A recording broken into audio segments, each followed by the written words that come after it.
Surah Al-Kahfi, surah yang ke-18 dalam juzuk yang ke-15. Surah 18, juzuk yang ke-15. Kita mula dengan ayat yang pertama, iaitulah ayat tentang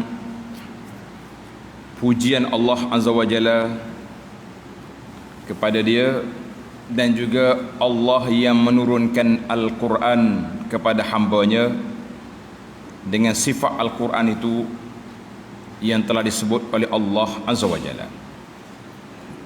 Kita baca beberapa ayat. A'udzu billahis samii'il 'aliim minasy syaithaanir rajiim. Bismillahirrahmanirrahim. Alhamdulillahilladzi anzala 'ala 'abdihil kitab. أنزل على عبده الكتاب ولم يجعل له عوجا قيما لينذر بأسا شديدا من لدنه ويبشر المؤمنين الذين يعملون الصالحات أن لهم أجرا حسنا ماكثين فيه أبدا.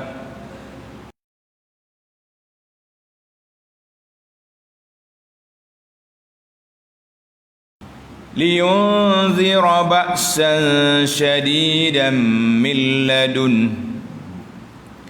Turunnya Al-Quran, tanda. Tadi sifat Al-Quran, sifat dia qayyiman. Qayyiman ay mustaqiman, lurus, jelas, mengawasi kitab-kitab yang terdahulu, maklumat dia semuanya fakta, tepat, tidak ada sebarang, dan dia juga terkawal, dijaga oleh Allah Azza wa Jalla daripada dimain-mainkan oleh tangan-tangan penyeleweng, tidak ada. Dan dia punya fungsi Al-Quran untuk apa? Liyunzira ba'san syadidan min ladun. Turunnya Al-Quran untuk memberi amaran kepada orang-orang yang engkar. Ingat, engkar amaran. Wa yubashshiral mu'minina alladzina ya'maluna as-salihat. Memberi amaran kepada orang engkar dengan azab yang sekeras-kerasnya dari sisi Allah, dan memberi berita gembira kepada orang-orang yang beriman yang mengerjakan amal-amal saleh, anna lahum ajran hasana, bahawa mereka akan beroleh balasan yang baik. Mereka akan dapat apa? Dapat balasan yang baik. Jadi kita dua atas dunia ni, sama ada kita nak balasan baik atau kita nak balasan yang buruk. Maka dalam ayat ini Allah sebut ajra. Mana ajra? Balasan. Kalau kita guna bahasa ajrun dengan mana upah. Dengan makna upah. Mana orang kerja boleh upah. Orang buat benda baik, Tuhan bagi pahala. Orang tak panggil upah dalam dosa pahala ni, dia panggil pahala. Itu bandingan Tuhan buat kepada kita. Maka dalam ayat ini para ulama mengatakan tanda pelajar.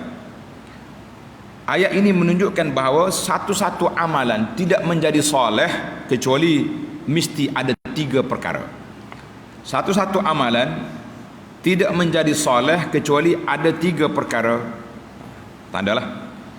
Perkara yang pertama, mutabiqan lima jaa bihin nabiyyu sallallahu alaihi wasallam. Syarat yang pertama, amalan itu mesti bertepatan dengan apa yang dibawa oleh Nabi sallallahu alaihi wasallam. Setiap amalan yang menyalahi sunnah Nabi, maka itu dia panggil amal batil, amal tidak soleh. Amal tidak soleh. Wa ma atakumur rasulu fakhuzuh. Wa man yuti'ir rasula faqad ata Allah. Yang kedua, an yakuna al-amilu. Tadi amalan tadi, perbuatan yang kita nak buat tu mesti tepat dengan sunnah. Yang kedua, amil, orang yang melakukan perbuatan itu mesti mukhlisan fi amalihi lillah. Dia kena ikhlas dalam amalan dia kerana Allah. Itu dua.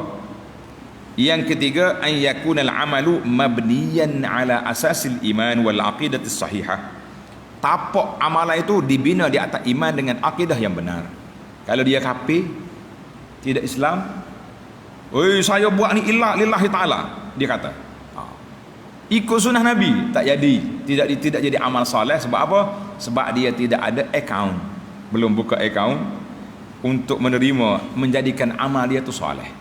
Kita kata baik dia buat tu, tapi tidak soleh untuk nilaian Allah Azza wa Jalla. Ada dulu biasa kita sebut syarat qabul amal dua, ikhlas dengan mutaba'ah.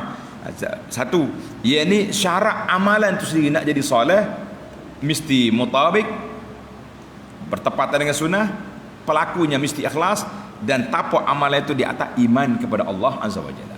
Baik, alhamdulillah para jemaah sekalian, kita pergi kepada ayat seterusnya. Makithina fihi abada. Makithina fihi abada, yakni mereka yang beriman itu, mereka yang beriman itu mendapat pahala, ajrun, ganjaran daripada Allah Azza wa Jalla yang telah disediakan. Allah janji, a'datul ibadil mu'min, aku telah sediakan kepada hamba-Ku yang beriman syurga yang tak pernah ditengok oleh mata, tak pernah dipikir oleh otak, tak pernah dilihat oleh, didengar oleh telinga, kan? Abada ay bila zawalim walan qita', balasan dianya tak akan hilang, tidak akan putus. Ini yang dikatakan nikmat syurga abadi. Nikmat syurga abadi, selama-lamanya. Nikmat neraka, ulama Ahlus-Sunnah kata abadiyun. Ada sebahagian mengatakan boleh hilang. Kita kata wallahu alam, kita pegang dengan nas Al-Quran. Baik, kita pergi kepada ayat yang keempat. Ini fungsi Al-Quran lagi. Jadi fungsi dia yang pertama, mubasyiran, naziran, wa yunziral ladzina qalu ittakhadallahu walada. Dan juga Al-Quran itu memberi amaran kepada orang-orang yang berkata Allah mempunyai anak. Allah, na'udzubillah.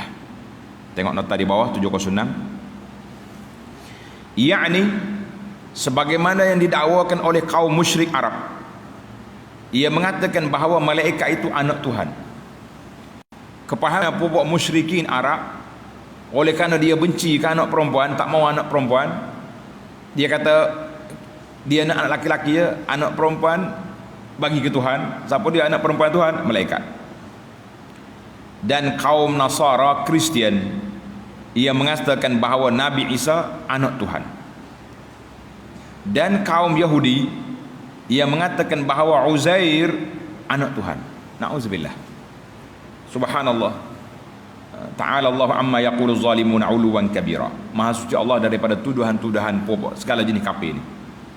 Arab kata malaikat, Nasara kata Isa, Yahudi kata Uzair. Kita pengikut